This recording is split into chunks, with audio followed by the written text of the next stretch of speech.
illusion. Oh, look at that. Yeah. Tips. It's a optical illusion. It's the dark arts. Do-do-do-do.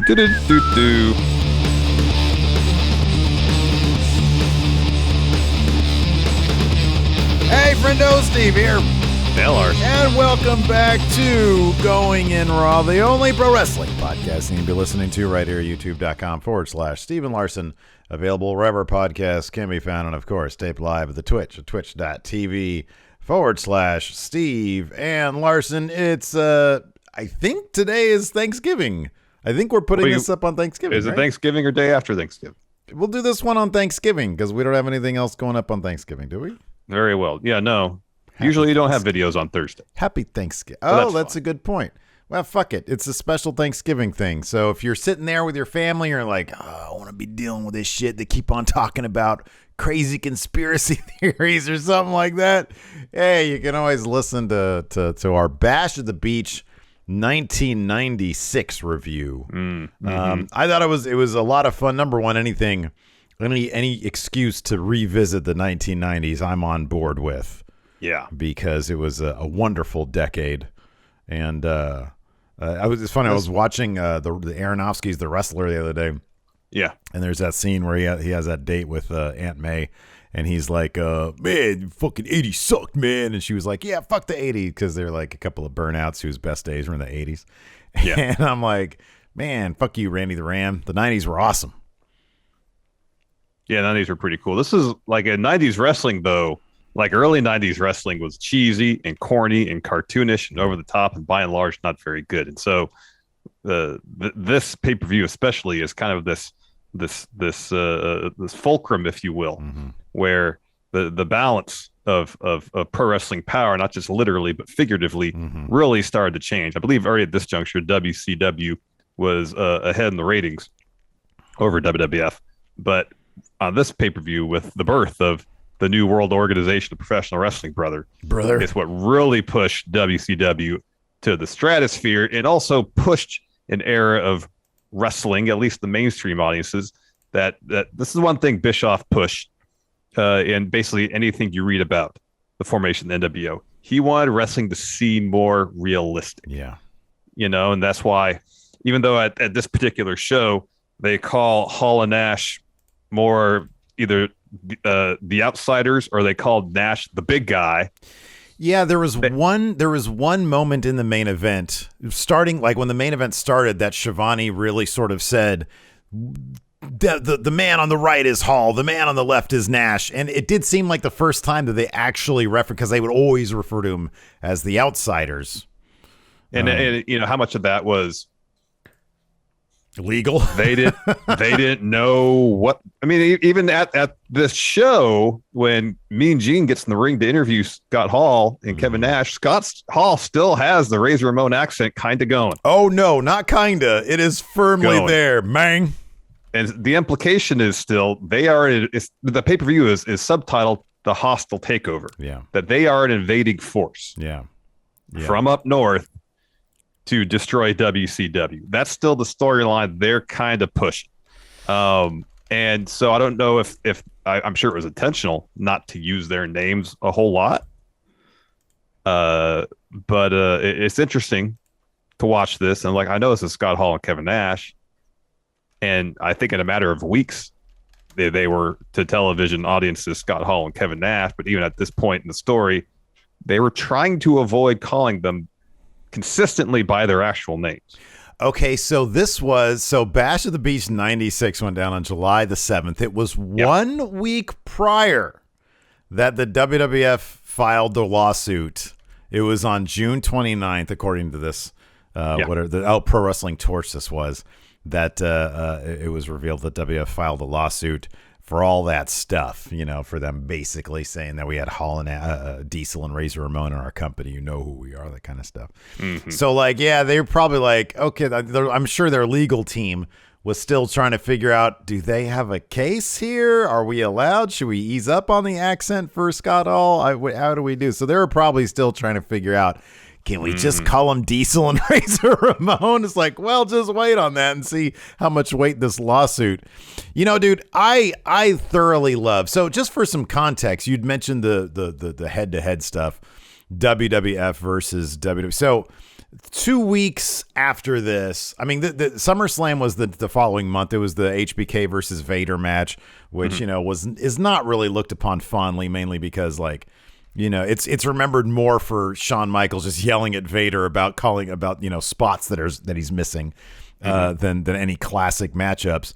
But like during this in July, they had WWF's pay-per-view was In Your House 9 International Incident, which is an awesome name for a pay-per-view, and it featured Undertaker versus Goldust, which ended in a DQ, Camp Cornette, which was Vader, Owen Hart, and British Bulldog, versus the People's Posse of Shawn Michaels, Sid, and Ahmed Johnson. That was their main event. Mankind versus Henry Godwinn, Stone Cold versus Mark Marrow, the Body Donnas versus the Smoke. So, yeah, WCW had a lot more going for it. Yes. That main event was just loaded with names. Obviously, and even the match that I believe it was the opening match, if I go to my notes, that was spectacular, was outstanding. I mean, Bischoff, Psychosis, yeah, Bischoff really did. He had, I mean, there was something on this card for everybody, including fans of the Chicago Bears, of course, with the Steve McMichael and Chicago Bear Stan Joe Gomez match. Yeah. One thing I went and listened to some 83 Weeks before we tackled this episode. And Bischoff did a watch along of this show with Conrad Thompson, and it's a good listen. I didn't get through the whole thing. I jumped around a bit.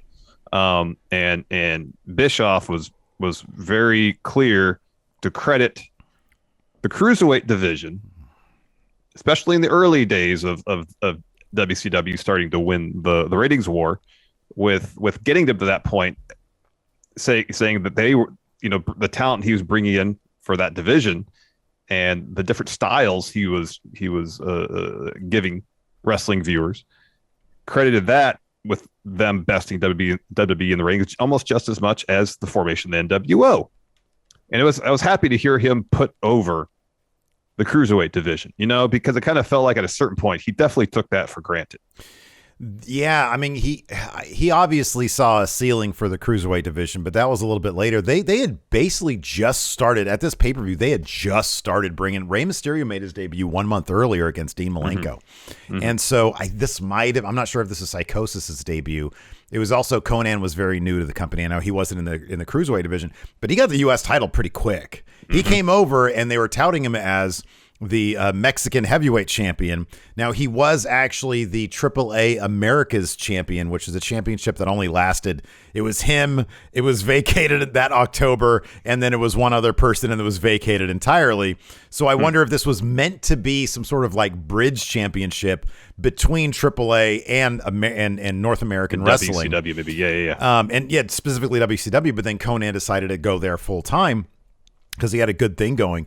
But the fact that he was bringing in guys like Conan, and he was bringing in these cruiserweights, he eventually brought in stars from Japan as well. Yeah. Bischoff did have a really good mind at the time for, hey, WWF, like, we can afford to take not just their talent, but let's see what other things. This caught on really. There were already signs in the crowd for Lucha Libre and WCW. There was one right there in the front. There was a couple more that we saw. And I mean, Bischoff understood, you put some really, really great wrestling on, people are going to be into it, because a lot of the other card did not feature that same level of great wrestling. You've got Big Bubba versus John Tenta on here in like a ball sack on a pole match. It was a lot of this pay-per-view was an absolute mess. I actually really love this era of wrestling just because I love the overtly bad stuff, because it's not boring. It celebrates what's great in pro wrestling in just the sheer entertainment value of it. I can appreciate a great technical match. I can appreciate a Zack Sabre Jr. match, but this era of wrestling, especially in WCW, when they did sort of balance the overtly bad with the really, really good innovative stuff, is just really fun to watch because you're taken on a roller coaster throughout this thing, and you get like this pay-per-view had everything going for it. Yeah, it did. It had a little bit of everything. So let's set things up here. Of course, this pay-per-view is noteworthy for the birth of the NWO. So kind of leading up to it, I think it was about 6 weeks prior, Scott Hall debuts. He drops a promo. You know who I am. You don't know why I'm here. I think the week after that, he confronts Sting, or Sting confronts him. And Scott Hall says, I have a big friend who's going to show up next week. That ended up being Kevin Nash. And, hey, they say this is where the big boys play. Note the adjective, play. I think that was the week after. Yeah. And then they revealed at, I believe, Great American Bash, maybe slightly before, there was a third man, brother. And so that was the build up to Bash at the Beach. They have this 6-man tag match where it's the Outsiders and this mystery third man against Sting, Macho Man, and Lex Luger. And at Great American Bash, Kevin Nash had powerbombed Eric Bischoff through the stage. And the whole thing going on throughout the show is, where is Bischoff? Mm-hmm. Was he kidnapped? Mm-hmm. Where is he? Yeah. No one seemed to know where he was. Yeah. Turns out he was up in the nosebleeds watching the main event in the crowd. That's what he revealed on episode 83 weeks. Did he wear a disguise of any sort? He said he had sunglasses and a hat. Yeah. He is a very generic looking white man, isn't he? I mean, and he just said, I found the seat furthest away from people I could find. Okay. All right. What's interesting is it was a full building, but they comped about 1,900 tickets. Oh, wow. Even though they had to turn away 2,000 people at the door. Again, this is from the 83 weeks episode on the show. And apparently, Bischoff was talking about how they had to book the venue months in advance. And they had those comps early on, go out to radio stations, TV stations, so on and so forth, giveaway contests, generate buzz for the show. So in essence, they booked the venue and gave away those tickets before they even really started this story. So he was like, in hindsight, do we shortchange ourselves in terms of getting a good, a better gate? Yeah. But it's just one of those things that happens. It'd be hard to hindsight's 2020. It's like, I don't know look, the A story before this, of course, was the Dungeon of Doom versus Hulk Hogan. They had that muscle car thing. Giant was the champion going into this. So honestly, that felt like he was in a tag match.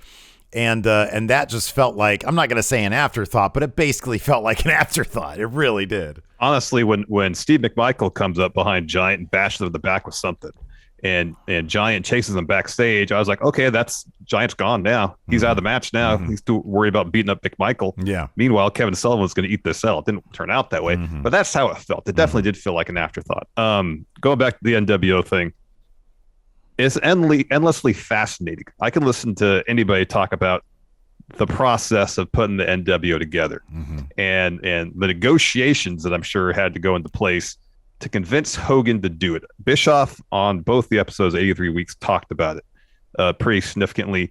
It was like he had Sting. He was going to be the third guy because apparently about a year prior, he had talked to Hogan about turning heel, not even related to the NWO. Yeah. And Hogan, he went to visit Hogan at his house, I believe. Bischoff made his pitch. According to him, Hogan looked at his watch and said, I got to go get the kids from school, brother. See you later. Which I guess is his way of saying no. Was that the conversation? I remember, I swear maybe it was in the Nitro book when Bischoff talks about how Hogan, when he was sort of, vocally resisting the idea, he said something like, you don't know until you've walked a mile in these yellow boots, brother. I'm pretty sure that's a line that I remember from either the Nitro book or maybe Bischoff. Maybe that was quoted from Bischoff's autobiography. I'm not sure. Maybe. But yeah, walk a mile in these yellow boots, brother. Yeah. And Bischoff's clear to talk about how Hogan was facing pressure from his family not to turn heel, his agent. Yeah. Not to turn heel. And then, he fast forwards to the build up to Bash at the Beach, and at this point he's got Sting locked in to be the third man, brother. And he gets a call. Hogan wants him to come out to a movie set in LA to have a chat. And as Bischoff tells it, he goes and gets in Hogan's trailer. There's beers and cigars, and Hogan asks him, well, who's the third man going to be? And Bischoff says, well, who do you think it should be? And guess what Hogan says? What does he say? You're looking at him, brother. Oh, it's slightly reminiscent. That sounds like a Vince thing, calling up the Undertaker. Is the Undertaker there? I know. And he's I guess that's me. I know. These cheesy motherfuckers. And so and you kind of hear this in Hogan's promo after the turn, where Hogan says, I'm paraphrasing, I'm bored with wrestling as it's existed for me. I'm joining up with this hot new group so I can get myself more over. He says it in his promo. Bischoff doesn't say in so many words that's why Hogan had a change of heart. Mm-hmm. But you can kind of put the pieces together that Hogan saw this NWO thing was going to be a massive deal. And, one could speculate, rather than be sitting on the sidelines while this hot thing takes over wrestling, Hogan being Hogan, he wants to be a part of it. Oh, yeah. Absolutely. Dude, come on. Up until now, he's battling the Dungeon of Doom in monster trucks. Of course he wants to be a part of this. But I can understand the apprehension. I mean, he spent 10 years, 12 years, being the top babyface in all of wrestling. He's not dumb. Change is difficult. And it wouldn't have been it worked out so perfectly. There's no way that Sting would have been anywhere close to as effective a third man. I just don't see that. Yeah, no, I agree. I mean, I think for hardcore lifelong WCW fans, it would have been pretty devastating to see Sting turn heel, because for about the better part of almost a decade, he was a top babyface in the company. Yeah, for sure. Yeah, but again, that's for WCW fans. On a mainstream scale, obviously Hogan is by far the more shocking name to turn heel. So, I think in other things we've done, we talked about Meltzer's reporting on who the third man was going to be. Yeah. And I'd heard the name Mabel before. Sure. And apparently another name that Meltzer brought up was Crush, which was pretty quickly dismissed.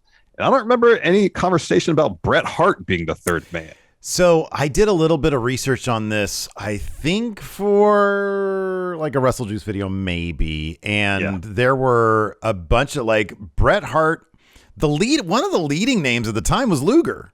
And Luger made so much sense because of where he was the first outsider on that episode of Nitro. It actually would have made so much sense if it was Luger.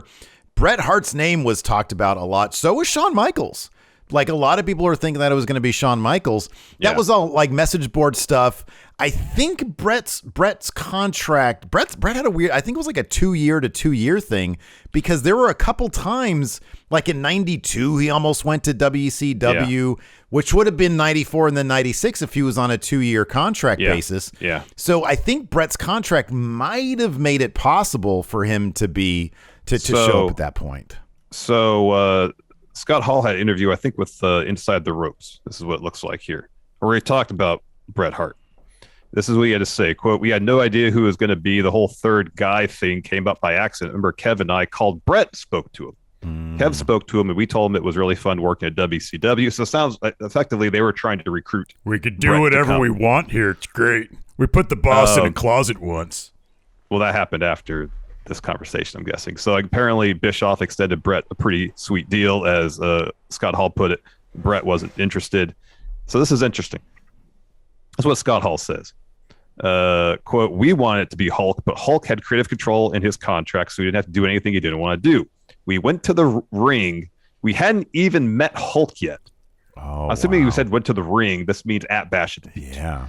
Says, Scott Hall continues, "I met him briefly at WrestleMania 9, but I didn't know Hulk. We actually went to the ring at Daytona, and Hogan wasn't even there yet. He was on a jet flying cross country from shooting a movie. Bischoff wanted to be Hulk, but before he went out, Bischoff told us, if Hulk doesn't show, I'm going to send out Sting." Now, his timeline here, based on what Bischoff said, is a little different. Bischoff said that he didn't want Hulk at the building before the show started, so he showed up during the second match. Yeah. And the way Bischoff puts it, he was nervous about Hogan following through until the day of the show, but once Hogan showed up the day of the show, he's like, all right, we're good to go. Yeah, okay. But he did have Sting as plan B. Yeah. Do you know who the WWF hotline was telling people it was going to be? I don't recall. Ain't He Great, Double J, Jeff Jarrett. Oh, wow. That's from the Nitro book as well. I wish there was a log of those old because they would just put out whatever.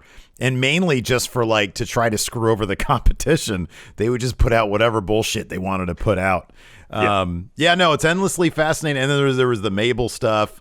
But yeah, no, when I was looking through, I forget what the video I did was, but it was like, what did people think? Oh, I think it was like at the anniversary of the NWO. I went and I looked at old message boards from who people thought the third man was going to be. That's what the video was.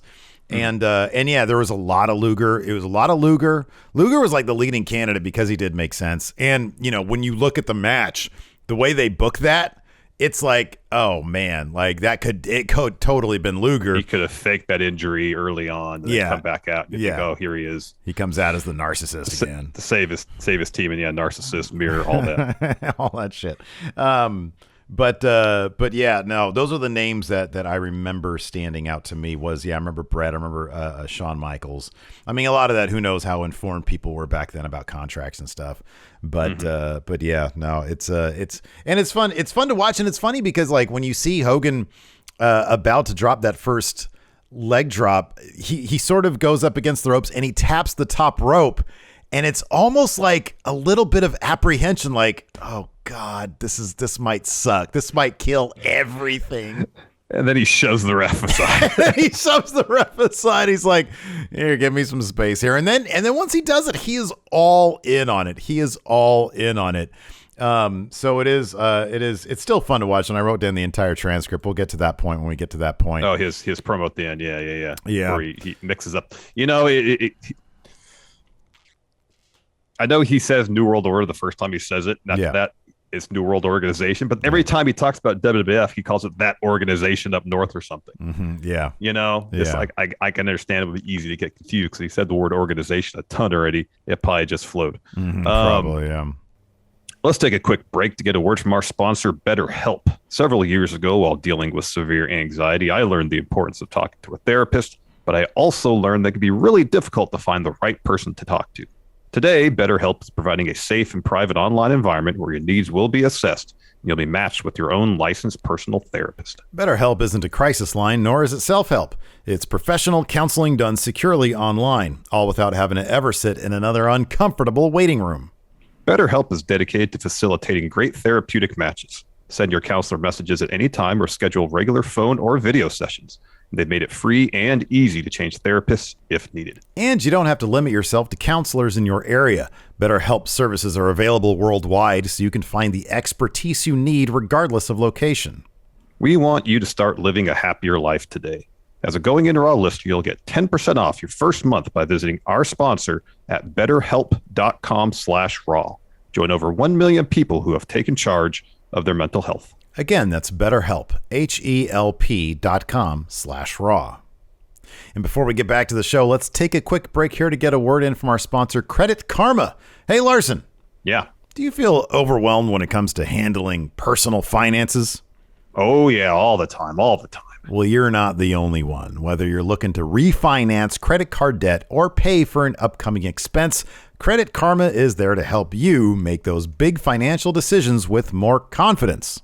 Yeah, Credit Karma uses your credit data to show you personal loan offers that are personalized to you. It's completely free and easy to sign up for a Credit Karma account with no effect on your credit score. With Credit Karma, you can check out multiple loan offers side by side, and members who compare loan offers on Credit Karma save an average of 30% on interest rates. Once you get your loan, Credit Karma can help you track your progress as you pay off your debt, and will even let you know if you can refinance and save. Ready to apply? Head to creditkarma.com/loan offers to see personalized offers with your approval odds right now.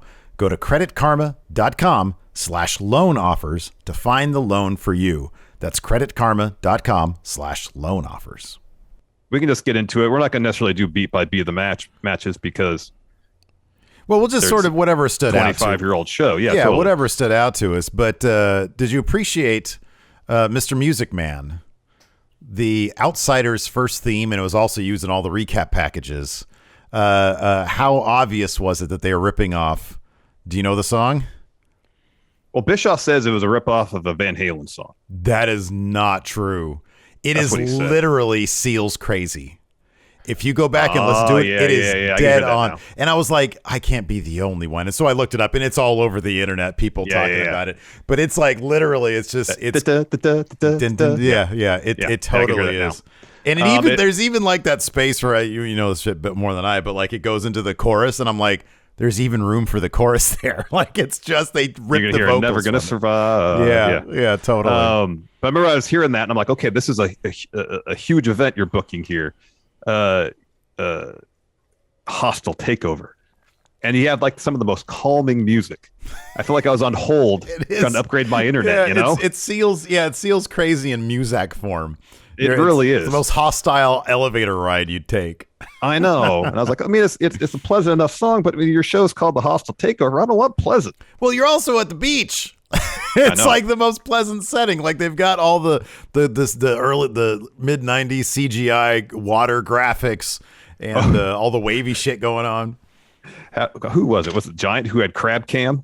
Did you notice that? Yes. They had a crab cam. That's right. It was like a moving cam, and they had like crab legs jutting out from either side. Yeah. So you look like you're the crab going and finding the giant.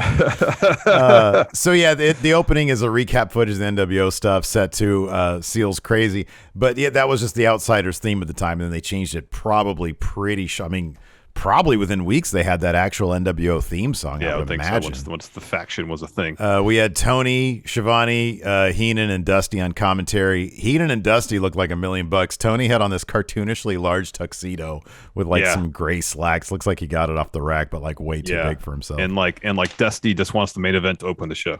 Mm-hmm. Yeah, like, let's get this over with. Let's get it over with now. I can't stand the drama, baby. I just want the third man out here, and it's an effective through line. The third man stuff, because they reference it endlessly, like throughout every match. Like, wow, look at that great move from Disco Inferno. Where's Bischoff, by the way? Has anybody found Bischoff? I don't think anybody ever said what a great move by Disco Inferno. Why did Dean Malenko hate that guy? So anyway, we'll get to that in a second. It kicked off with Rey Mysterio versus Psychosis. Fantastic. Can I ask you something real quick? Yeah. So I looked at pictures of Psychosis unmasked, which he spent a big part of his WCW time, I think, unmasked. Like in the later years when they were just saying fuck tradition and take these masks off these luchadors.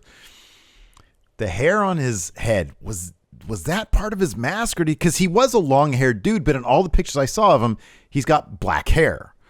In this, he had like very sort of brownish with some like blondish highlights to it. I don't know if it was part of his mask or not. I was obsessed with that for a good period during this match. Oh, yeah, I don't know. Yeah, okay. I didn't really think about it whatsoever. Speaking of music, Psychosis's theme was awesome. I didn't notice the theme. Was it really cool? Great. Okay. It was great. All right.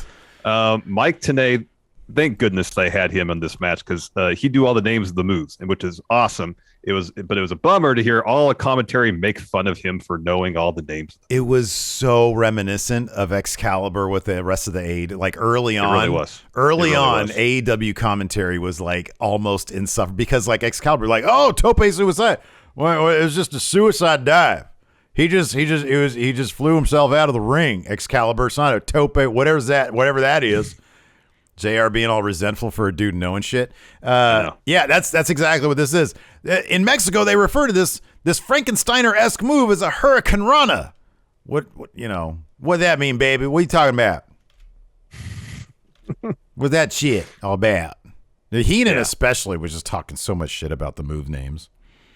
It's remarkable to see Rey Mysterio at 20. He started when he was 14 in 91. So he would have been like 19 or 20 at this point. Well, they said I think they said at this match he was 21. Oh, he was 21. Okay, yeah, you're right. And had 7 years experience at that point. Yeah. He is so fast.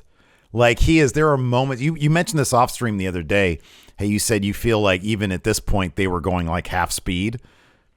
It felt like they were holding back. Yeah, they felt like there were sequences where they were going full speed or near full speed. But then they always dial it back. It was like they were trying to find a middle ground between doing a full on lucha libre match, and doing something that was more consistent with what everything else in WCW looked like at the time. I'm kind of curious if they were asked to dial it down because they didn't want to get the crowd too. I mean, that's a possibility. Like, hey, you guys can absolutely go out there and absolutely kill it, but we've got Big Bubba versus John Tenta on deck. So can you guys not kill blow them completely out of the water? Yes. We got to save some for Big Bubba and John Tenta. Because when Jimmy Hart gets up there and gets that sock full of silver dollars, we want the crowd to be into that moment. Want the crowd to fucking explode. So anyways, Psychosis in the end tries for a top rope Razor's Edge. Splash Mountain, they call it in some areas. But then Ray just hit a Rana out of that, countered it for a Rana for 3. But there was all sorts of awesome stuff, like Psychosis just about cracked his head in the guardrail during a suicide dive. Dude, there are a couple moments when like Ray would do like that bit where Ray did, I don't even know what the move was. He just like launched himself out of the ring from the top, I think. Oh yeah, banged his calf on the guardrail. Yeah. That senton that Psychosis did. So Ray's laying on the mat on the floor, and so I've seen people do a seated senton off the top to a standing opponent. I don't think I've ever seen anybody do a senton off the top to someone laying on the floor, and Psychosis did that. Yeah. I about jumped out of my seat when I saw that. That was nuts. That was absolutely nuts. Yeah, I love it too because it says Psychosis. So like I said, the finish, Ray hit a Rana for 3, and Tony says that's a spectacular move we've never seen before, and we may never see again. I'm like, that happens every week. These days, it's the opener it's the opening move in every Rampage episode. So that match goes down. Afterwards, we get an interview. Mean Gene is with Conan, and who's the current U.S. champion. And Mean Gene is like, Conan, can you explain to the people what just happened? What was that move sequence? And Conan just reiterates exactly what Tenay had just said. He said, Psychosis was going for a top rope splash mountain, and then Ray hit a Hurricane Rana for 3 there for the win. All right, let's talk about the U.S. title defense against Ric Flair. And Conan, I loved Conan back then, like especially pre-Wolfpack NWO when he sort of became like a catchphrase machine. Conan just like playing it straight to the camera. He had such a charisma about him, Mm-hmm. He talks about Ric Flair. If the Horsemen are going to get involved, he's going to take them all out, including the women. He's going to clothesline them. He's going to chop block Mongo McMichael if he tries to get involved, and he's going to walk away with that U.S. title. After that, we had Big Bubba versus John Tenta in a sock full of silver dollars on a pole match. They needed to consider remeasuring this pole because it's about 6 feet taller than it should have been. There is a proper name for this match, my friend. It's the Carson City Silver Dollar match. Sorry. How could I get that wrong? Dude, that pole's like 25 feet tall. It really was. That was ridiculous. And what was even more impressive was just how quickly Jimmy Hart could scale that fucking thing. And the funny thing is the entire match is like 2 of these 350 pounders, right? And they're just doing the Haas match thing, like trading blows. And one would get close to the pole, and it's like you just want the other guy to stay the fuck away so you can see this giant human being trying to scale this pole. And of course, it never happens because there's no way John Tenta was going to get up there and start scaling a pole like that size. I mean, John Tenta looked like a time-traveling wrestler from 1926 or something like that, didn't he? Why was half of his hair missing? I think because either Boss Man or Jimmy Hart shaved it. Oh, okay. Because they were talking about how they were taking more of his hair. Because remember, at one point, the scissors came into play. Okay, that makes sense. I mean, this is all just like the 2 dudes just, clubbing blows. Big Bubba looked like he was on vacation mode. It was great to see him out of his boss man attire. He was super tan. His hair had grown out a little bit. Yeah. His belly was a bit bigger. He looked like he was getting some of that sweet WCW money and just spending it all and having a good time with it. But yeah, no, like I said, towards the finish, like it looked like Big Bubba had taken out John Tenta. Jimmy Hart scurries up that pole. I was like, this is impressive. He grabs the sack, and as he's doing it, Tenta lays out Big Bubba. And Jimmy Hart doesn't see that. He's up there celebrating with the sack. He comes back down and he looks and he's like, oh, shit. And so Tenta takes it off him.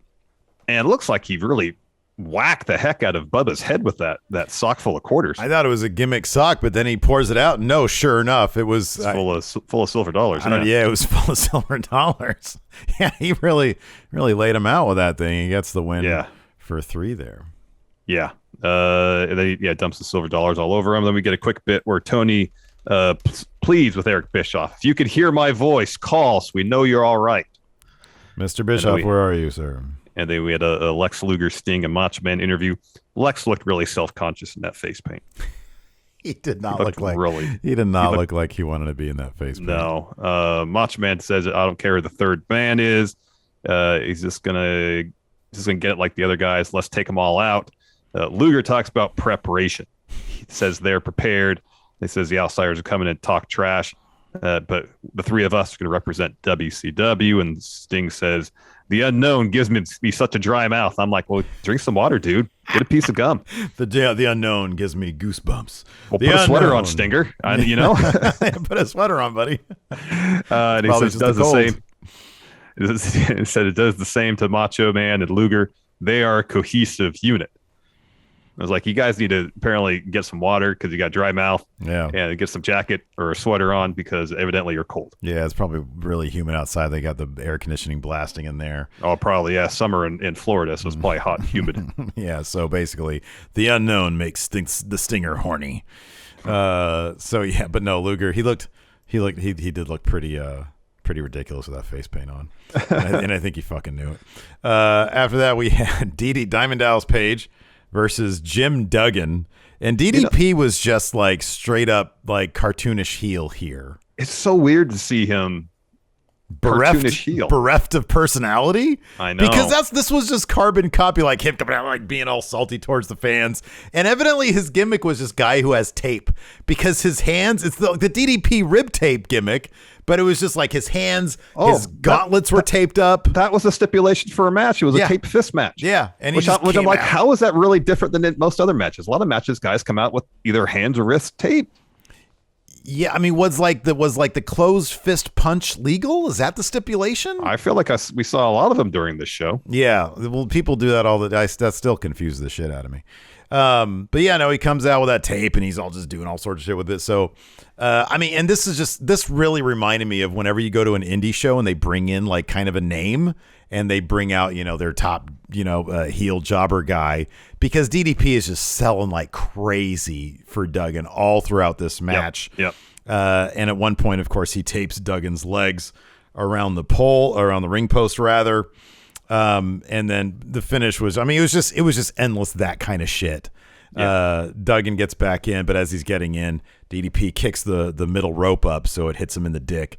And as he's recovering from that, he gets hit with a diamond cutter for 3. Duggan gets right back up after the 3 count, gets the tape, punches DDP with his taped fist. But DDP got to keep his Lord of the Ring.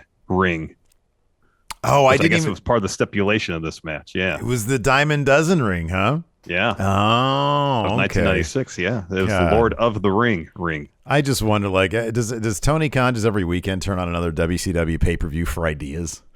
Seemingly. He's like, all right, let's see this one. Oh, what is this? Seemingly. The Lord of the Ring. Okay, cool. After that, we had a Kevin Sullivan and Giant interview with Mean Gene. Giant was really doing the whisper shouting thing during this whole interview, where he's trying to shout at really low volumes. Yeah. When did Kevin Sullivan go? I really want to pinpoint when Kevin Sullivan went from like spooky Jim Jones cult leader guy to just over the top cheesy Costanza, because this dude, he has Costanzas. He's like, oh, what people calling me the weak link? I don't think I'm the weak link, Giant. What do you say? If I can lift 100 pounds over my head. And then obscure Seinfeld reference. I'm and sorry. so yeah, calling me the weak link is making me very thirsty. And he's like, Giant, and Mean Gene's like, Giant, do you think that he's the weakest link? And he's like, he's the backbone of the Legion of Doom. He's the backbone of the. I can't even do the impression. I know, it's hard to whisper shout. It is. But then the Giant refers to himself as the Elite. He's the Elite. He's like, they call themselves the Elite. I'm the Elite. Giant is Elite. No wonder he ended up in AEW. Yeah, man, because he is elite. After that, we had Lee Marshall down on the what a great voice Lee Marshall had. Right? Why didn't they use him more? I don't know. He was like, yeah, I don't know what he did for his day job, but man, WCW should have locked him up. He was great. So he was down there on the beach with Arn and Benoit. And so this was the deal. If Benoit and Arn beat the Giant and Sullivan, one of the Horsemen get a title shot. On Nitro. On Nitro. Night. Later on in the episode, Ric Flair claims his stake at that title shot. Bro, if you and I are going to have, if you and the Enforcer, our own Enforcer, Stevie Bradley, had a match in which one of our faction would get a title shot, yeah, would I then step up and be like, hey, if Larson and Enforcer win, I get a world title shot? What kind of shit is that? Shouldn't Arn or Benoit get the title shot? It's pretty bogus. Yeah, it seems pretty evident that the person who should got the title shot was Mongo. Yeah. Well, with the ease he took care of Desperado Joe Gomez, then I totally agree with that, because he had the most dominant showing of the show for sure. He did, and there was only really one clunky sequence in that entire match. Otherwise, it went off seemingly fairly seamlessly. To be honestly, though, they didn't really get that ambitious in the match. When I was watching it, I was like, this is literally a match that Larson and I could do. There was nothing. There was like hardly any pro wrestling in that match. And then when they got to the pro wrestling, that's when it got a little clunky. That's when it got clunky. So anyways, yeah, there's that stipulation. Benoit used the term silent but violent, which just to me sounded like silent but deadly, which refers to a fart. Yeah, talk about farts. But before that match happened, we had the Public Enemy versus the Nasty Boys. Is this the most boring Falls Count Anywhere match you've ever seen? It was like the weirdest. I mean, that's entirely possible. It was like half 24/7 comedy match, half ECW. Like there was a bit where the blonde enemy like wailed away on the blonde. Johnny Grunge. Okay, Johnny Grunge wailed away on. It was the other way. It was when Knobs was hitting Johnny Grunge in the head with the chair, right? Yes, yeah, that's what I'm thinking of. Yeah. Oh my God. That was like the most violent part. But like commentary's marking out when they're using an inflatable shark as a weapon. I'm like, at first they go, it's a rubber shark. And then someone correctly says it's an inflatable shark. I'm like, how is that going to inflict any damage on anybody? It's an inflatable shark. Didn't they do the same spot at a Fyter Fest, that first Fyter Fest with the CEO of, what was that thing? CEO? What? Oh, yeah. I know what you're talking about. Yeah. They did like a pool thing with Nakazawa. I think they use I'm telling you, man, Tony Khan just sits back and watches old WCW pay-per-views. But I feel like that was done for comedy, whereas this was done like seriously. They thought that was that was weapon. On par with like 3 chair shots to the head, which only got a 2 count, by the way. Yeah, no. This match featured 3 of the absolute worst table spots I have ever seen. So at one point, they're on the floor. So Flyboy Rocco Rock is putting Jerry Sags through a table, and this is what he does. So the table's set up parallel to the guardrail, like on the ramp somewhere. Yeah. So Rocco Rock climbs up on the guardrail, and I use the word climb very loosely. Mm-hmm. He just kind of puts his weight up enough so he can jump off, and does like a double axe handle onto Sags, and that puts him through the table. I'm like, okay, I understand. You got to protect your body. It's rough. It's kind of a weak spot. Yeah. So later on, they put a table up in the ring. This is like the most indestructible table I've ever seen. So dude, Rocco, how is this table more indestructible? One of those, like the New Japan tables, you can tell why, like those things look sturdy and it takes a lot to break them. Yeah. This was like a standard fucking wrestling table. It really was. So Rocco Rock puts Jerry Sags on the table. He goes up top. Sags get off the table, and since it's a dog collar match, we didn't mention that. Each member of each team is connected with a dog collar and chain. So Sags yanks Flyboy Rocco Rock off the top rope, and he's supposed to go through this table. He just bounces right off. It's like the table's made of flubber. He just bounces right off. The thud is so disturbing. It's like, and so they try to do it again. So Sags puts Rocco on the table, goes up top, tries to drop an elbow. The table still doesn't break. And you look at this fucking thing, and you're like, "What is going on with this table?" They show replays at Bose. Yeah, it's giving. A little bit. It's not breaking. Like the finish of this seemed like they just want to get this match over with. There's this bit where Brian Knobbs his chain is taut because he's choking Johnny Grunge, who's over the top rope, and so Sags sends Rocco into that taut piece of chain across the throat. It's like that scene in What We Do in the Shadows with Jeff. Yes. But instead of being decapitated, he just falls, and I think that gets the 3, right? Well, Sags wraps his hand in chain and hits him, and then covers him for the win. And the truest words commentary spoke the whole night when they deemed this match a mess. It was a disaster. Half of this match was in split screen, which if you think back to 1996, a large TV in 1996 was like 32 inches, right? Yeah. You're sitting maybe 36. Maybe 36. Maybe. You're sitting across, you're a luxury if it's 42. You're sitting across a living room, standard definition, 4:3 aspect ratio, and they've got these tiny boxes featuring 2 guys just mixing it up in the sand with all these stupid gimmicks. It was terrible. It was not a good match. It was not good. So afterwards, Public Enemy completely no-sells everything. Yeah. Like Rocco gets right back up. Yeah, right. And they all start brawling immediately. Brawl.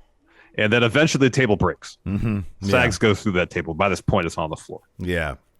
Yeah, no, and commentary's like, oh, it doesn't look like this feud is over. And it's like, oh, fuck me.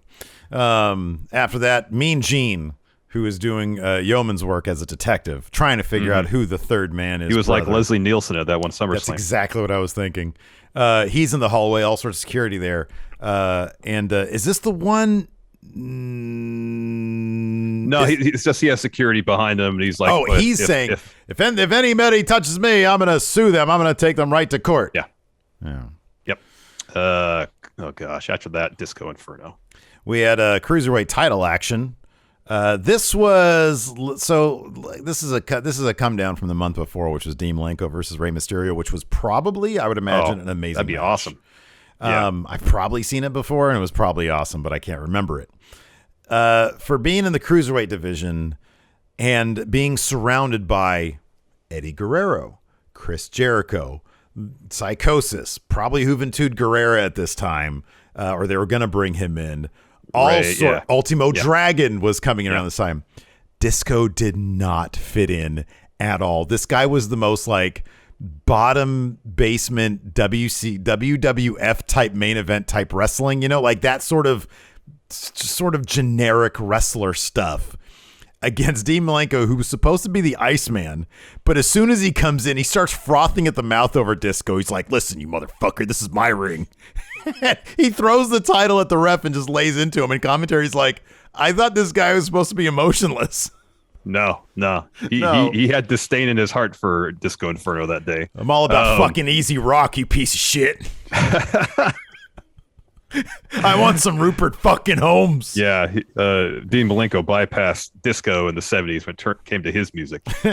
He wanted his captain in Tennille. Right, exactly. So this match was bookended by Dean Malenko beating the living shit out of Disco Inferno. Yeah. And the Disco Inferno would be getting 2 minutes of offense in. By and large, Dean Malenko beat the hell out of Disco Inferno. He won with a Tiger Driver, put him in the Texas Cloverleaf, got that W. Like Disco Inferno, he's not even a good dancer. Can't dance. He had so much less rhythm than I remember. In my head, this dude was like Travolta from when I was watching back in the day. There's a shot where he's doing this thing.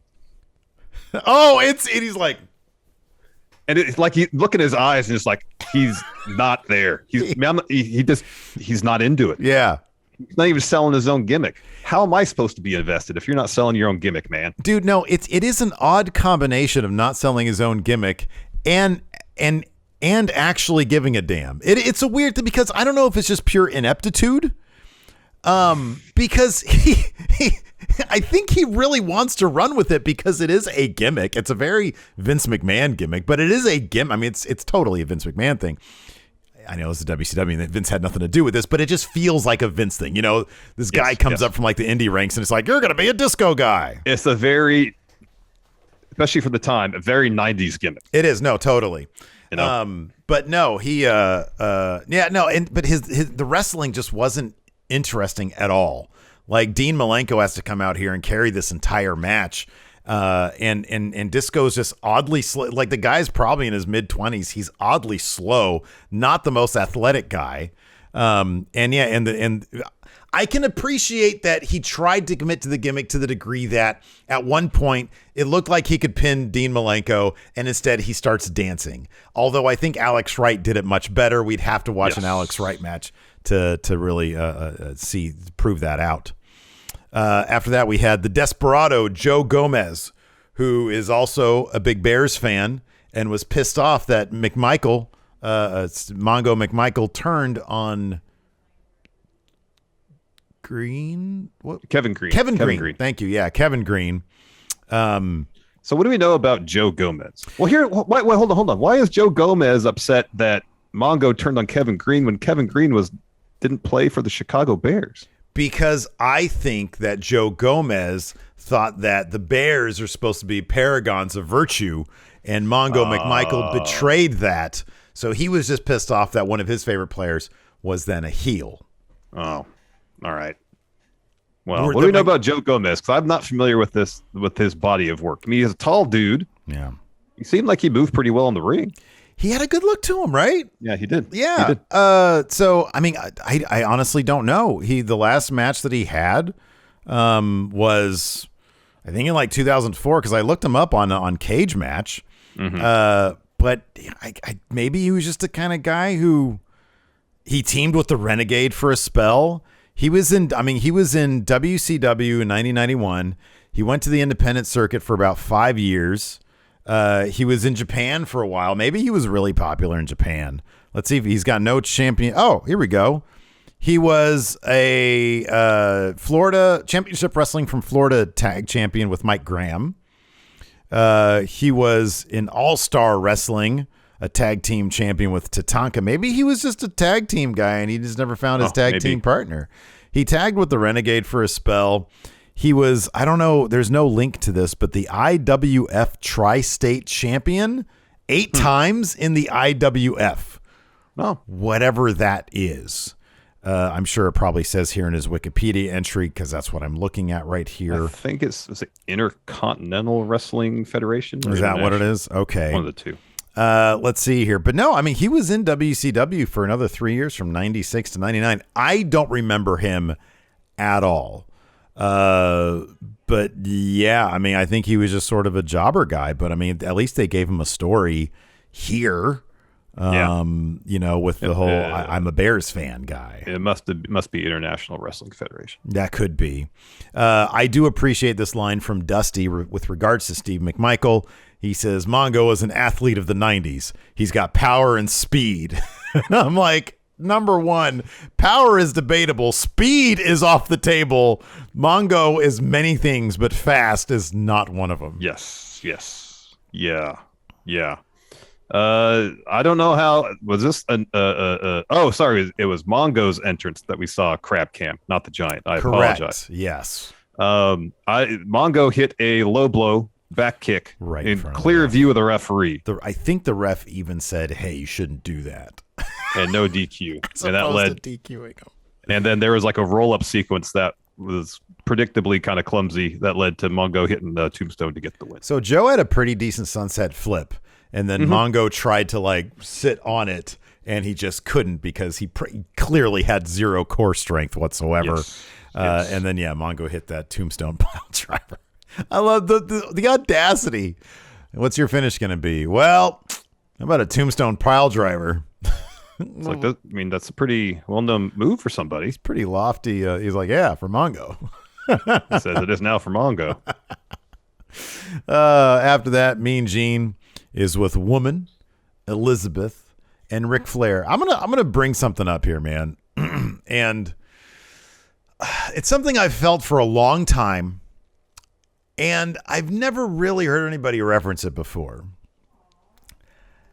Has Miss Elizabeth ever looked like she was really engaged with professional wrestling? Even back when she was like getting married to the Macho Man in the ring with the whole Mega Powers thing, her general demeanor was just, I would rather be doing anything but this. And maybe that was part of her appeal because she looked like a very pretty, very attractive, normal person. in a land of monsters and superheroes and over the top characters. Yeah. Right. Maybe it was just that was the relatability thing, but like she always just to me came off as somebody who would rather be doing literally anything else. She always came off. I totally understand what you're saying. She always came off to me as someone who always felt somewhat uncomfortable being involved in all this. Yeah. Right. Or and by that measure, would rather be doing anything else. Yeah. Like, and I never felt like she was comfortable being in front of camera, you know? Yeah. Like woman is really into this, and there's it's a very silly sequence during this interview, and it's not without its charm. But woman is trying to butter up Mean Gene, and there's also and Mean Gene is such a character. But like this whole time, and you know, from Mean Gene's perspective, it's like, oh, these are bad guys, and woman is just trying to manipulate me, using her feminine wiles or whatever. I don't know, but yeah, Flair is there, and they're talking about his match with Conan, and they're yeah. Go ahead. Question, Steve. Yes, please. He refers to Conan as the man of 1,000 holds. He's not. That was Dean Malenko. I wrote that down too. It was on his pants. I mean, it's on Dean Malenko's pants. It's his whole entire thing. Yeah. Yeah. I was not. I didn't know that either. So there was a whole thing apparently because this match is up next. Because there's this interview number one is way too long. Yeah. But I guess they just wanted all sorts of Flair to the camera time, and it's again like I said, it's not without its charm, but it does go on too long. Flair is like Mean Gene's like, oh, I've got commitments elsewhere. I'm assuming he was married or something, and woman's like, Flair says something like, well, if woman wants to bring you across the street to our hotel, she could do that. Woo, all that kind of stuff. Yeah, they're an after party after the match. Yeah, and he's like, Macho Man, if you think Elizabeth's going to come home to you, not going to happen, all that kind of stuff. Which I have no idea what the nature of the relationship was at this point anyways. But this was kind of interesting because apparently Flair made like a big freaking deal about this on his podcast like years ago, like back in 2015. He actually talked some shit about this match, and I couldn't find the exact transcript of it, but I have some of the transcript or some of the response that Conan had for his comments. Now, on Conan's podcast, I think it was part of the MLW network back then. I'm not sure if it still is, but he had his thing with Court Bauer. Yeah. And he says, Bauer mentioned that in a previous conversation, Conan had mentioned that Flair called all of his spots in the match in carny. Like that's the language he referred to.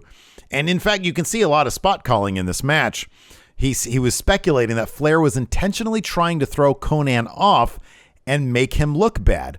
I think Flair, like from what I was able to gather, Flair was saying that Conan wasn't a star at his level and Flair didn't like being relegated to the mid card because Hogan and the NWO story was taking precedent. Flair didn't like that, and he pointed to this match as being maybe beneath him, and Conan did not like that.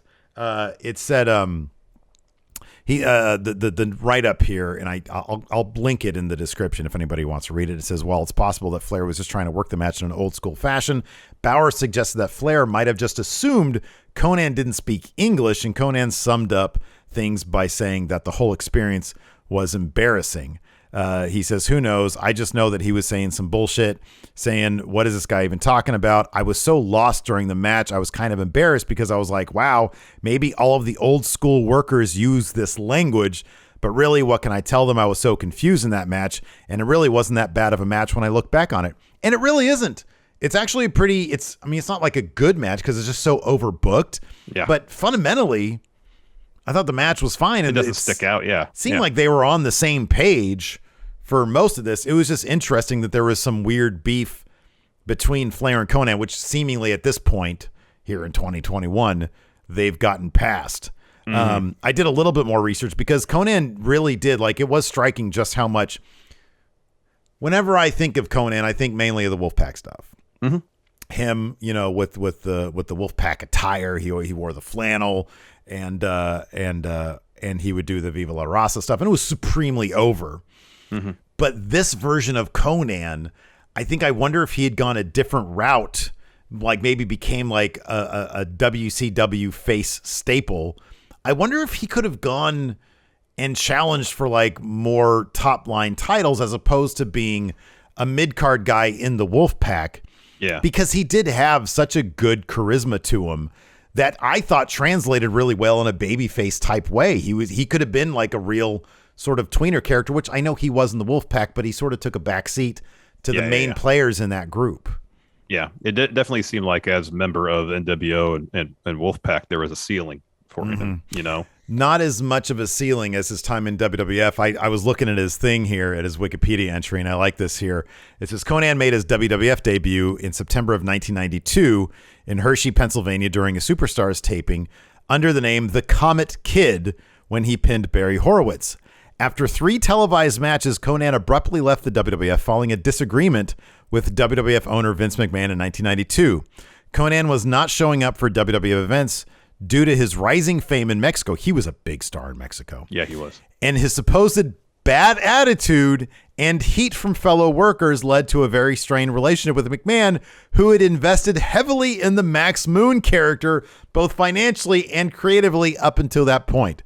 Some things just never change. Because that was a terrible gimmick. Awful. And I love the idea that Vince McMahon thinks that he invested heavily financially and creatively in the Max Moon character. What creative brilliance did we see from the Max Moon character in concept, design, or execution? I don't know. I can't pinpoint anything specifically, no. So Ric Flair ended up becoming the new U.S. champion after this bout, thanks to Woman and Elizabeth. They both get on the apron. Elizabeth is up there distracting the ref forever. Forever. And eventually Woman gets one of her high heels, hits Conan with it.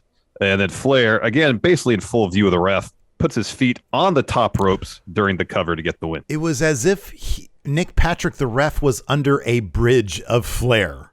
Because he was like when he went down for the pin is when Flair was getting up there, and it's like, how does he? There were several instances of just people's peripheral vision failing them horribly. Completely. Yes. Like it just clearly he's moving during the pin, trying to push himself up and just going. It's not just he was on the bottom rope. He went all the way to the top. Yeah, the level. And I wonder if at this point in kayfabe, the NWO was like, you know, we need a ref for the NWO specifically for us. And Nash was like, well, look at this match here. This Conan versus Ric Flair. I think Nick Patrick would be perfect for us because he's fucking awful. Oh, man. Anyways, after this was Arn Anderson and Benoit, the Horsemen, versus Giant. Before that, though, we had Mean Gene outside the Outsiders locker room. Oh, yes. He says this is when Hall and Nash been joined by the third man. He says, I didn't see him. I could hear a voice. It's muffled but familiar. Says it rings in my head, but who it is, I do not know. Hulk Hogan does have one of the more distinctive voices. Yep. And they're like, so it must be somebody close to you. He's like, yeah, it's like I know what it is in my subconscious. And I'm just thinking, like, what was he listening to? All right, brother. Here's the deal, brother. I know. You take care of Luger. Get him out of there, brother. That's Mean Gene's like, who is that? The fuck is it? So familiar. It's on the tip of my tongue. It's right there. It's right there. Who is this guy? Is it fucking the Warrior? No, that wouldn't make any sense. Macho Man? No, he's already in the match. Is that Bret Hart? Who is that? Anyways, so yeah, this is great because Arn Anderson and Benoit come out, and Arn Anderson gets attacked. So like they're on the ramp coming down. They're after the beach, and they get Arn gets attacked by I think Sullivan first, and meanwhile Benoit's right next to him throwing up the fours, right? And like so like the attack happens, they're just rolling right next to him, and he's still just throwing up these fours, and this attack is just happening right there. He is not paying a damn attention to this. No attention whatsoever. Finally, the Giant attacks him because I know he's supposed to wait. They're probably supposed to attack at the same time, but Giant's like 10 paces behind. Yeah, and Giant attacks him. And this whole match, like Sullivan's just getting his ass kicked during this entire match. Yeah, he is. There's this great bit too when Sullivan. My least favorite move in wrestling is the wheelbarrow to the corner. Right? It's when somebody goes down and the other guy's supposed to spring up. That was bad. The most realistic rendition of this is when Kevin Sullivan does this to Arn Anderson. But again, the core strength or the thigh, or maybe it was just coordination, I don't know. But Arn Anderson couldn't like spring up because it does take a lot of core strength to do that. And so he just sort of sits up and then he launches himself into the middle turnbuckle. It was ugly as fuck. It was hilarious. It was great. It was great. As mentioned earlier, Mongo attacked the Giant early on, and then like 90 seconds later, the Giant just reemerges with Jimmy Hart. They walk to the ring. Yeah, Sullivan's isolated for a good stretch.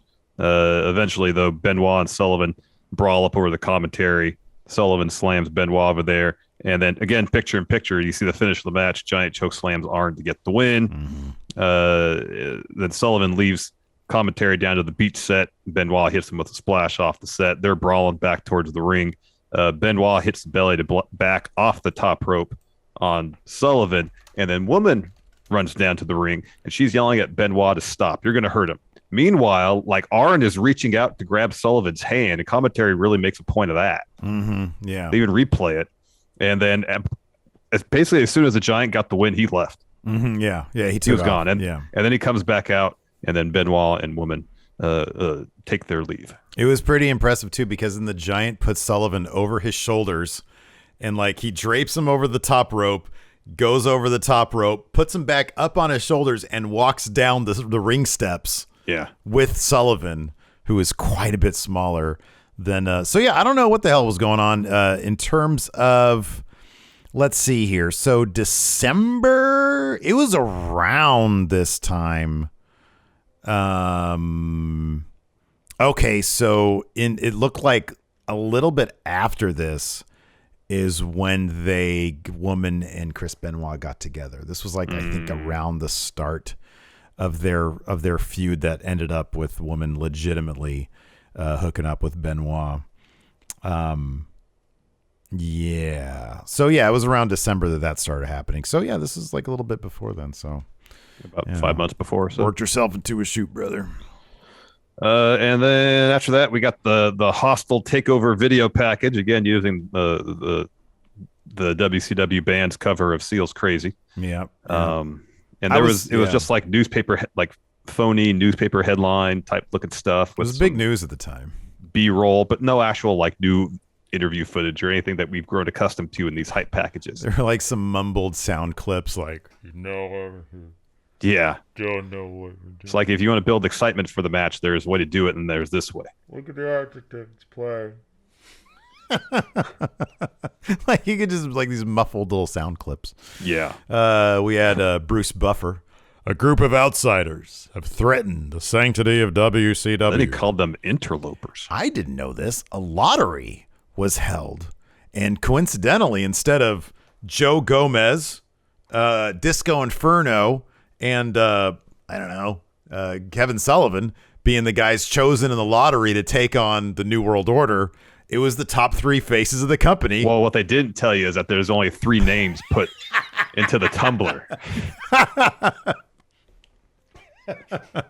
You're right. Maybe Hogan was pissed off that his name wasn't put in the tumbler. Maybe they created this monster on their own. That's entirely possible. Wait a second, brother. You're telling me that I'm not one of the top 3 guys, brother. So yeah, he said the interlopers threatening the sanctity of WCW. And yeah, are you ready? The outsiders blast their Seal rip-off music. Yeah. Yeah, gonna survive. Hey, how about this? Our music is Seal's Crazy because you guys aren't going to survive because you're not crazy. I don't know. Anyways, yeah, so Buffer's like, sorry, but the third man's coming out later. Mean Gene gets in the ring. This dude wants some fucking answers. Yeah, he's like, hold on a second. Well, I don't have any backup, any police backup with me, but still. When do you turn to LA Knight? I want to know your partner. Yeah. And then Razor Ramon says, you know what, Scheme Gene? You know too much already. He's here and he's ready. And Nash is like, oh, yeah, he's there all right. We got enough right here to take care of business, though. They don't even need this third man, brother, apparently. And then Sting's music hits. Man called Sting. Luger, Sting, and Macho Man all come out. I wonder if that was like an Easter egg there. Instead of having like some generic WCW music or have them all come out to their own thing, Bischoff was like, well, if Hogan doesn't come out, I'll have played Sting's music so that retroactively people can look back and be like, oh, he was selfish. He was going in on his own on this or some shit like that. I mean, there was only one person making Sting money in WCW. Guess who that was? Sting. His music gets played. That's a good. I don't remember what Luger's music. Of course, Macho Man probably had that. What the graduation theme song? Yeah, something like that. Tony Schiavone, we hear him advocate for people to, I won't say hurt, but lay it in on MJF during. Oh, sure, matches, yeah, he's vicious. Yeah, and he was vicious here about. I mean, he pretty much says, "I want someone to hurt the outsiders." Oh yeah. Well, they're the outsiders. They're literally from WWF, man. Yeah, that was the story. So early on the bout, like Nash is on the apron, Luger's on the other side of the apron, and he's like got a headlock kind of over the top turnbuckle. Yeah. Actually, Nash is in the ring. He's like holding Luger there, and then Sting comes over, hits a splash on Nash, and I guess the idea is that either Luger's head rammed to the ring post, got choked over the turnbuckle, something. He tumbles to the mat. He is out. He's done. I had to rewind that because I'm like, what the fuck is wrong with Luger? And yeah, he was just he had him there, and then he did the splash, and then he was completely out. So much so that they had the EMTs had to come out with a stretcher, very awkwardly put him on the stretcher because it's kayfabe, and they took him out. So the odds have been evened.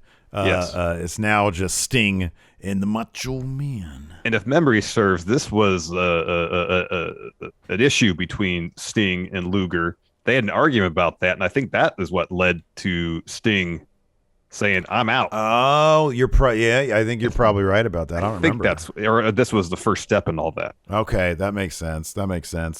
And yeah, the outsiders just sort of whooping on. There was that nasty sort of botchy move where Nash goes for an elbow drop on Macho Man, and I think Macho Man thought he was supposed to already be getting up to get the tag to Sting, and so he awkwardly cranks his neck. It actually looked pretty nasty. He gets in, he tags Sting in. He's isolated for a while. He goes off. Macho Man eventually gets the hot tag. He comes in. He starts dropping double axe handles all over the place because he loved that move. Hell yeah. Then as Hall is sort of distracting the ref, he's grabbing his shirt. Nash hits a double axe handle low blow to Savage going upwards. And all the men are down. And then it happens. Out comes Hulk Hogan, brother. Whose side is he on? What are you talking about? Of course he's on the right. Heenan, shut the fuck up. Did Bischoff indicate? Did he indicate as to whether or not commentary knew? I thought I heard that they didn't. He was unclear on that. What he was clear on is that he gave him no talking points about how to react. Okay. I would imagine. I would just get. I'm sure the info might be out there. No, about Hogan NWO. Let's find out. Let's see what the internet has to say. Very well. While you look that up, I'll go through the sequence here. So Hogan comes out. The crowd's going crazy. The outsiders, they flee to ringside. So Hogan's kind of standing in the corner. He eventually pushes the ref aside, hits Savage with the leg drop. Mm-hmm. Yeah. And then another. Then the outsiders get in the ring. They're all celebrating. They position Savage in the middle of the ring. Hogan tosses the ref out, hits Savage with another leg drop. He covers him. Hall counts the pin. They raise their hands, shake hands. They're celebrating. Garbage is raining down from the audience. Mm-hmm. And then Mean Gene gets in there to interview Hogan. Steve, you said you have the transcript of this. I do. I got it right here. So Gene says, I've been with you for many years. For you to join up with the likes of these two men absolutely makes me sick to my stomach. You got to be kidding me, yeah. And Hulk Hogan says, well, the first thing you got to realize, brother, this right here is the future of wrestling. You can call this the New World Order of Wrestling, brother. These two men came from a great big organization up north. Now I'm doing Braun Breaker. And everybody was wondering about who the third man was, brother. Well, who knows more about that organization than me, brother? And Gene said, I've been there and done that. You made the wrong decision, in my opinion. Well, let me tell you something. I made that organization, brother. He says, I made the people rich up there. I made the people that ran that organization rich up there. When it all came to pass, the name Hulk Hogan, the man Hulk Hogan got bigger than the entire organization, brother. And then billionaire Ted Amigo, he wanted to talk turkey with Hulk Hogan. Well, billionaire Ted promised me movies, brother. Billionaire Ted promised me millions of dollars. And billionaire Ted promised me world caliber matches. And as far as billionaire Ted, Eric Bischoff, and entire WCW goes, I'm bored, brother. That's why I want these two guys here, these so-called outsiders. These are the men I want as my friends. They're the new blood of professional wrestling. And not only are we going to take over the whole wrestling business with Hulk Hogan, the new blood and the monsters with me, we'll destroy everything in our path. Mean Gene and fucking just garbage is coming in. And Gene says, look at all this crap in the ring. This is what's in the future for you if you want to hang around with the likes of this man Hall and this man Nash. Hogan says, as far as I'm concerned, all this crap in the ring represents these fans out here. He goes hard on the fans here. He says, for 2 years, brother, I held my head high. I did everything for charities. I did everything for the kids. And the reception when I got when I came out here. You fans can stick it, brother, because if it wasn't for me, you wouldn't be here. If it wasn't for Hogan, Bischoff would still be selling meat from a truck in Minneapolis. That was a good line. That's a good line. And if it wasn't for Hogan, all these Johnny-come-latelys that you see out here wrestling wouldn't be here. I was selling the world out, brother, while they were bumming gas to put in their car to get to high school. So the way it is now, brother, with Hulk Hogan and the New World Organization of Wrestling, brother, me and the new blood by my side, what you gonna do when the New World Order runs wild on you? What you gonna do? What you gonna do? And Tony Schiavone says you can go to hell, Hulk Hogan. Yep. And then off we went. The NWO was the hottest thing in wrestling. And then from that point onwards for about 8 weeks until it got super bloated. So many members immediately. Giant was like, "Oh, I want a piece of that. Get some of that action. Get away from this weird little Costanza demon guy." Anyways, let us know your favorite memories from Bash of the Beach in the comments below. And thanks everybody for watching. Hopefully you had a great Thanksgiving. Have a great weekend. Yes. And we'll see you guys again on Monday. Till next time, we'll talk to you later.